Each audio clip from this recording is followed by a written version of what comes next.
어둠 속에서 혼자 계셔 보셨던 적이 혹시 있으십니까?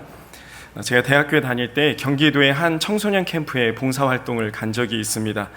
한밤중에 담력 훈련을 진행했는데요. 제가 맡았던 역할은 나뭇가지에 낚싯줄을 걸고 가지고 있던 흰 천을 집어 던지면서 아이들을 놀래키는 역할을 맡게 됐습니다.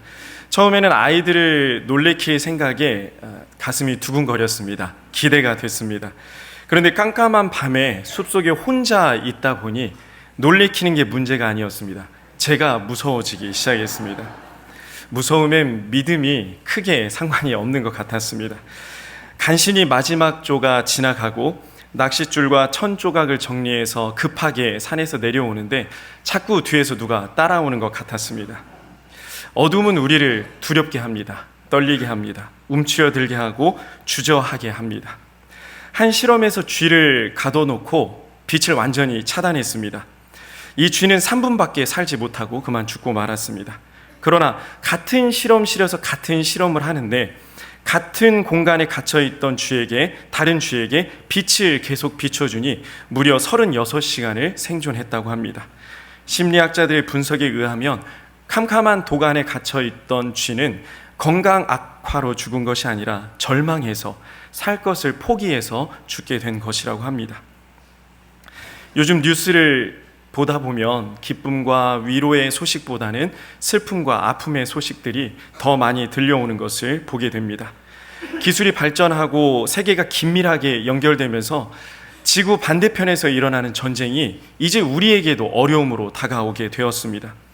이런 어려운 상황 속에서 개인적으로 직장, 가정, 사업장에 더 큰 어려움이 다가옵니다. 원래 있었던 어려움이 세계의 어려움에 더해지게 된 겁니다. 이제 정말 소망이 없는 것 같은 시대가 된 것 같습니다. 그러나 삶이 고통으로 가득할 때, 희망과 소망의 빛이 사라져 어둠으로 가득 찰 때 우리 믿음의 사람들은 오히려 일어나서 빛을 비춰야 합니다. 이스라엘 백성들은 포로가 되었습니다. 나라도 잃고 집도 잃고 자유도 잃어버렸습니다. 지금도 포로가 되면 얼마나 무서울지 상상도 가지 않습니다.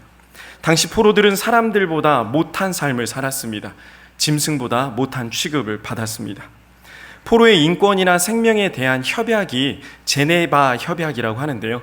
겨우 1949년에 만들어졌습니다. 당시에 무슨 국제기구나 국제협약이 있었겠습니까? 포로가 된 이스라엘 백성들을 지켜줄 수가 없었습니다. 이렇게 제네바 협약이 있으면 포로가 되는 게 마음이 편안하십니까? 포로가 될 만합니까? 그렇지 않습니다. 포로는 희망도 소망도 없는 상태입니다. 한 줄기 빛도 없는 완전한 어둠으로 가득 찬 것이 포로입니다.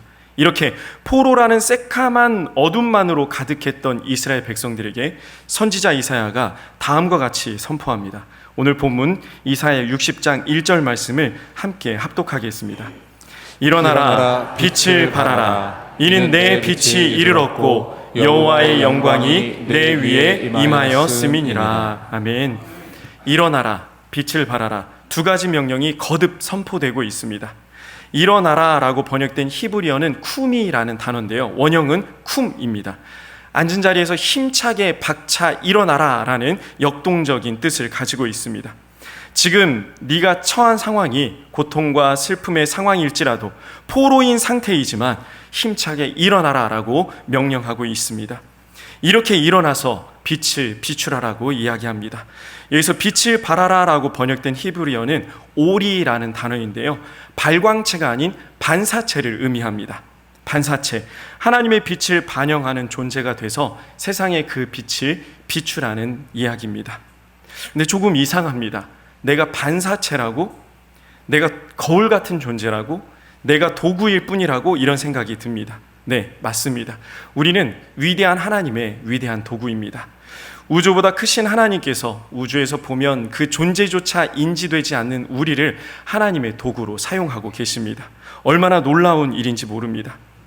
사실 우리가 보는 별빛도 달빛도 별의 빛이 아니고 달의 빛이 아닙니다. 별과 달이 햇빛을, 태양빛을 반사하는 것을 별빛, 달빛이라고 합니다. 그런데 연인이 데이트를 하거나 부부가 나들이를 할 때, 밤에 나갔을 때 이 달빛을 보고 별빛을 보고 아, 저 달이 태양의 빛을 비추는 게 참 예쁘다라고 말하지 않습니다. 저 별이 태양의 빛을 반사하니 참 예쁘다. 그러니 태양 덕분이야. 달과 별은 별로야 라고 이야기하는 분 혹시 만나본 적이 있습니까? 정말 특이한 사람이라고 취급받겠죠. 우리도 마찬가지입니다. 우리의 빛은 아니지만, 달의 빛이 아니지만, 별의 빛이 아니지만 달빛과 별빛으로 아름답게 빛나는 것처럼 우리도 우리의 빛이 아닌 하나님의 빛을 비췄을 때 우리도 하나님의 사람으로 반짝반짝 빛나는 인생을 살 줄로 믿습니다. 이 일은 우리의 힘과 노력이 아닌 하나님께서 하시는 일입니다. 우리는 일어나면 됩니다. 일어나 하나님을 바라보면 됩니다. 하나님께서 하시는 일을 보아야 합니다. 하나님께서 지금도 우리의 삶 가운데 일하고 계시는 줄 믿습니다. 출애굽기 14장 13절 말씀 함께 읽습니다. 모세가 백성에게 이르되 너희는 두려워하지 말고 가만히 서서 여호와께서 오늘 너희를 위하여 행하시는 구원을 보라. 너희가 오늘 본 애굽 사람을 영원히 다시 보지 아니하리라. 아멘. 모세가 하나님의 말씀에 순종해서 지팡이를 높이 들었습니다. 하나님께서 홍해를 갈라주셨습니다. 이렇게 홍해가 갈라졌듯이 이사야가 일어나라 선포한 이 말씀에 우리가 일어날 때 하나님께서 우리 삶 속에서 일하시는 것을 반드시 볼 줄 믿습니다. 이사야 선지자는 이어서 내 빛이 이르렀고 여호와의 영광이 임하였다고 선포합니다. 지금 이 영광이 임한 이스라엘 백성들은 포로 상태입니다. 포로의 삶을 사는 이스라엘 백성들에게 너희에게 하나님의 영광이 임했다, 우리에게 하나님의 빛이 임했다라고 선포하는 이사야의 마음은 어땠을까요? 하나님의 영광은 어느 때에 선포되는 게 맞습니까? 연말 시상식에 보면 상을 받는 연예인들이 하나님께 영광을 돌리는 모습을 종종 봅니다. 참 큰 감동과 감명을 줍니다. 또 우리의 자녀들이 좋은 대학에 합격하고 좋은 직장에 들어가서 좋은 결과, 좋은 성과를 냈을 때 이 모든 것이 하나님의 영광이라고 말합니다. 그런데 이사야는 지금 포로인 이 상황에서 여호와의 영광이 임했다라고 선포합니다. 지금 포로인데요. 지금 이스라엘이 망했는데, 다 끝났는데 어떻게 이것이 영광일 수 있을까요? 우리 인생에 실패가 없을 수 없습니다. 아픔이 없을 수 없습니다. 우리의 삶에 실패는 반드시 있습니다. 아픔도 반드시 있습니다. 그러나 이것 때문에 우리가 어둠 속에 머물러 있어서는 안 됩니다. 이사야 60장 2절 말씀 함께 읽겠습니다. 보라, 어둠이 땅을 덮을 것이며 캄캄함이 만민을 가리려니와 오직 여호와께서 내 위에 임하실 것이요 그의 영광이 내 위에 나타나리니. 어둠으로 번역된 히브리어는 하오쉐크라는 단어인데요, 한 줄기 빛조차 없는 완전한 암흑 상태를 뜻합니다. 캄캄함으로 번역된 히브리어 와이라펠은 본래 볼 수 있었다가 빛을 빼앗긴 상태, 절망적인 상황을 이야기합니다. 둘 다 암울합니다. 소망이 없는 상황입니다.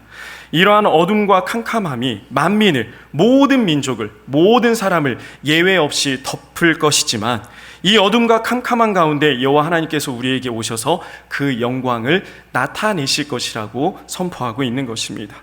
어떻게 이 어둠 가운데 하나님의 영광이 드러날 수 있습니까? 어떻게 실패 가운데, 어떻게 연약함 가운데 하나님의 영광이 선포될 수 있습니까? 우리 예수님께서 그렇게 하셨습니다. 우리 예수님은 변방의 시골 베들레헴에서 태어나셨습니다. 그 베들레헴 가운데서도 마구간 구유 위에, 말 밥통 위에 누워 계셨습니다. 우리의 상황이 호텔이나 고급 리조트로 바뀌지 않을지도 모릅니다. 여전히 마구간이고 여전히 말구유일지도 모릅니다. 하지만 그 말구유 위에 우리 예수님 누이시면, 우리 하나님 임하시면 임마누엘, 내가 너희와 함께 하리라라는 하나님의 말씀이 우리 인생 가운데도 이루어질 줄 믿습니다. 우리는 이 어둠 속에서 일어날 수 있습니다. 우리는 말구유 속에서도 예수님을 만날 수 있습니다. 이 인생 속에서 임마누엘의 기쁨을 누릴 수 있습니다. 그런데 말씀으로는 알겠는데, 들으면 힘이 나는 것 같은데, 말씀을 듣는 그 순간에는 그럴듯한데 또 삶의 자리에 들어가면 우리의 삶이 그렇게 녹록하지가 않습니다. 고단한 삶을 살다 보면, 이 고달픈 인생을 살다 보면 말구유 위에 예수님이 그렇게 크게 의미가 없는 것 같은 때가 있습니다. 차라리 예수님 안 계셔도 좋으니 제대로 된 집에서 살고 싶을 때가 있습니다. 가끔 이런 생각이 듭니다. 그런데 이런 것들은 다 사라집니다. 곧 허무해집니다. 영원하지 않습니다. 이런 것들 때문에 우리가 어깨 펴고 살았는데, 살맛이 났었는데 반드시 이것들 때문에 허무함이 찾아옵니다. 하나님 함께 하셔야 우리는 살 수 있습니다. 우리는 예수님 안에 있어야 살아낼 수 있습니다. 이스라엘도 영원할 줄 알았습니다. 다윗이 초석을 잘 깔았습니다. 그리고 그 아들 솔로몬이 소위 아버지가 잘 깔아놓은 바탕 위에 포텐을 터뜨렸습니다. 그동안 이스라엘이 그렇게 약탈당하고 괴롭힘 당했는데, 이제 이스라엘을 그렇게 약탈하고 괴롭혔던 이웃 국가들이 이스라엘에게 조공을 바치기 시작합니다. 벌벌 떨게 되었습니다. 이스라엘 백성들이 신이 났습니다. 이 기쁨이, 영광이 영원할 줄 알았습니다. 그래서 왕궁과 성전을 금으로 도배하고 온갖 귀금속으로 치장했습니다. 이제 영원히 이렇게 살 줄 알았습니다. 그러나 이들이 하나님을 떠나니, 하나님 함께 하시지 않으시니 돌 위에 돌 하나도 없이 다 무너지고 말았습니다. 하나님 함께 하시지 않으면 모든 것이 사라집니다. 하나님 함께 하시지 않으면 그것이 실패입니다. 하나님이 없어도 돈이 있으면 될 것 같습니까? 명예가 있으면, 집이 있고 차가 있으면, 번듯한 직장이 있고 사업장이 있으면 어둠에 잠깐 있어도 된다고 생각하십니까? 그래서 잠깐 우리의 자녀들이 고3 때 교회 안 나가도 된다고 생각하십니까? 잠깐 하나님을 떠나 있으면, 잠깐 어둠 속에 있어도 상관없어, 괜찮다 여기고 계시지는 않습니까? 결코 그렇지 않습니다. 이렇게 잠깐 괜찮다 여겼던 어두움이 하나님 떠난 상태가 계속되면 우리의 영혼은 결국 산산조각나고 맙니다. 말로 설명할 수 없는 깊은 고통과 슬픔, 괴로움, 어두움이 우리 인생 가운데 다가오는 비참한 결과를 맞고 맙니다. 우리는 이 어둠 속에서 일어나야 됩니다. 항상 빛 가운데 살아가야 됩니다. 하나님의 사람으로 하나님의 빛을 비추며 살아가야 합니다. 목사님, 내가 그럴 빛을 비출 상황이 아닙니다. 내가 그럴 여력이 없습니다. 라고 여겨지는 분들이 분명 있을 것입니다. 우리 청년들을 보면은, 목사님, 제가 다니고 있는 학교가 이것밖에 안 돼요. 제가 어떻게 이 학교에서 빛을 비출 수 있겠어요? 라고 눈물 흘리는 아이들도 있습니다. 내가 지금 이런 직장에 다니면서 무슨 빛을 비출 수 있습니까? 내 사업이 이 정도밖에 안 되는데, 우리 집안이 이 모양인데, 내 삶이 이 모양 이 꼴인데 나를 통해 무슨 빛이 비춰질 수 있겠습니까? 세상은 소위 명문 대학에 나온 사람들에게 빛을 비춰줍니다. 세상은 그렇습니다. 세상은 억대 연봉의 대기업에 다니는 사람들, 큰 집에 큰 차를 타고 다니는 사람들에게 빛을 비춰줍니다. 세상은 그런 곳에만 빛을 비춥니다. 그런데 우리 예수님은 그런 곳에 빛을 비추지 않으셨습니다. 낮은 곳에 비추셨습니다. 낮은 곳에 찾아가셨습니다.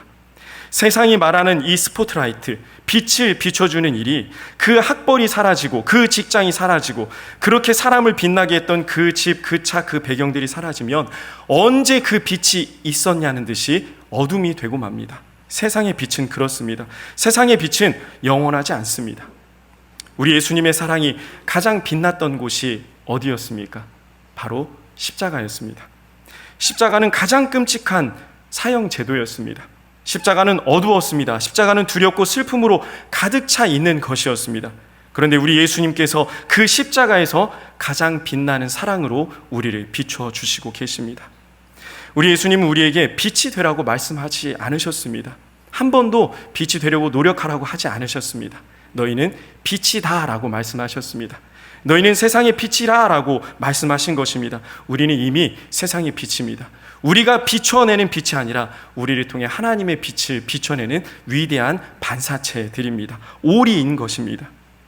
물질이 없어서, 건강을 잃어서, 사람이 떠나서 슬프고 어둡고 괴로운 인생 가운데 있는 분들이 있습니다. 그러나 우리 믿음의 사람들은 이 가운데서도 빛나는 삶을 살아갈 수 있습니다. 하나님 우리와 함께 하시기 때문입니다. 로마의 모진 핍박 시대 속에서도 온몸이 불타면서도, 사자에게 온몸이 찢기면서도, 시체 사이에 묶여 썩어가는 몸으로도 끝까지 하나님의 사랑을 인정하고 선포했던 믿음의 사람들이 있습니다. 2000년이 지난 지금까지도 이 신실한 순교자들은 우리 마음 가운데, 우리 교회 가운데 빛나고 있습니다. 2차 세계대전 그 끔찍했던 아우슈비츠 수용소에서도 소망을 잃지 않고 빛났던 믿음의 사람들이 있습니다. 일제강점기 모진 고문 속에서도 소망을 잃지 않고 빛났던 우리 믿음의 선조들도 있습니다.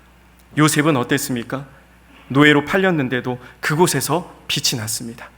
감옥에 갇혔는데도 그곳에서 빛이 났습니다. 하나님이 요셉과 함께 하셨기 때문입니다.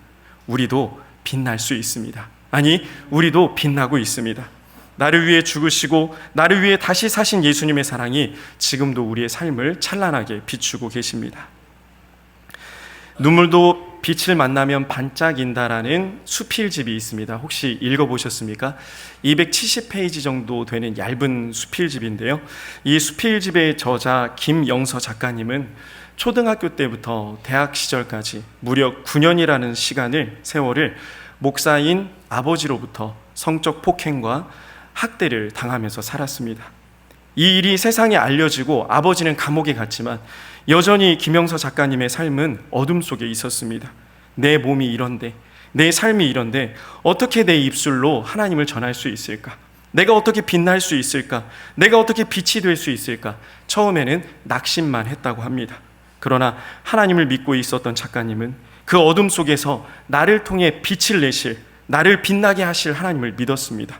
용기를 내서 눈물도 빛을 만나면 반짝인다라는 수필을 썼습니다. 그리고 지금은 심리 상담사로 또 성폭력 상담자로 종횡무진 활약을 하고 계십니다. 한 5, 6년 전쯤에 새롭게 하소서라는 프로그램에 나오셔서 간증을 했던 적이 있는데요. 시간이 되실 때 한번 보시면 도움이 될 것 같습니다. 사랑하는 승리의 성도 여러분, 지금 혹시 어두움에 계십니까? 내 처지, 내 상황이 녹록지 않으십니까? 아니, 평생 어둠 속에 있을 것 같으십니까? 그래도 믿음을 가지고 살아보려고, 견뎌보려고 이 자리에 나오셨다면 참 잘 오셨습니다. 잘하셨습니다. 그러나 이 자리에 나온 것으로 끝나서는 안 됩니다. 내가 돌아갈 삶의 자리가 여전히 말구유 같을지라도, 내가 돌아갈 삶의 그 자리가 여전히 베들레헴 같은 시골일지라도 우리는 그곳에서 빛으로 살아내야 됩니다. 이 혼란하고 혼탁하고 척박한 세상 속에서 하나님의 사람으로, 믿음의 사람으로 살아간다면 우리는 그곳에서 빛으로 살아갈 수 있습니다. 상황을 핑계대지 마십시오. 환경을 핑계대지 마십시오. 그곳에 주저앉아 있지 마십시오. 하나님은 그곳에서도 우리를 빛나게 하시는 위대한 능력의 하나님이신 줄 믿습니다. 우리를 통해 하나님 주시는 소망의 빛이, 희망의 빛이, 은혜의 빛이, 평안의 빛이 우리와 우리의 모든 삶에 비춰지길 간절히 소망합니다. 나와 나의 모든 삶 속에 빛으로 오신 예수님을 여러분도 빛으로 나타내는 삶을 평생을 살아가시기를 주님의 이름으로 간절히 소망합니다. 기도하겠습니다. 사랑의 하나님 아버지, 우리를 하나님의 아들, 딸로 삼아주시고 하나님의 사람으로, 믿음의 사람으로 빛나는 삶을 살게 해주시니 감사를 드립니다. 어두운 인생 가운데, 이 어두운 세상 가운데 언제 어디에서나 빛을 비출 수 있는 믿음과 힘과 용기를 허락해 주시옵소서. 예수님의 이름으로 간절히 기도드립니다. 아멘. 알고 묘한 그 말씀, 생명의 말씀은 귀한 그 말씀 진실로 생명의 말씀이 나의 길과 믿음 밝히 보여주니 아름답고 귀한 말씀 생명샘이로다. 아름답고 귀한 말씀 생명샘이로다.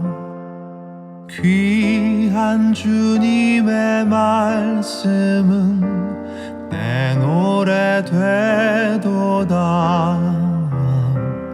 모든 사람을 살리는 생명의 말씀은 값도 없이 받아 생명길을 가니 아름답고 귀한 말씀 생명샘이로다. 아름답고 귀한 말씀 생명샘이로다.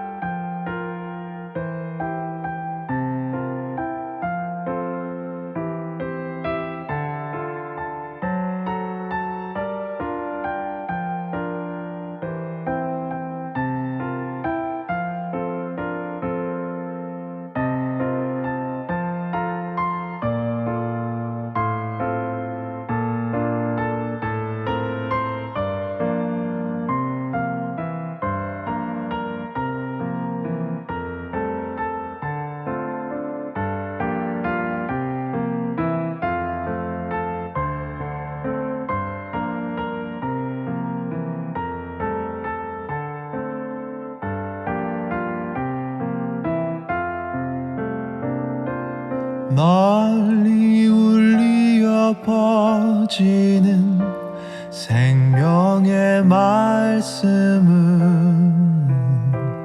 마음의 용서와 평안을 골고루 주나니 다만 예수 말씀 듣고 복을 받네. 아름답고 귀한 말씀 생명샘이로다. 아름답고 귀한 말씀 생명샘이로다. 아름답고 귀한 말씀 생명샘이로다. 아름답고 귀한 말씀 생명샘이로다.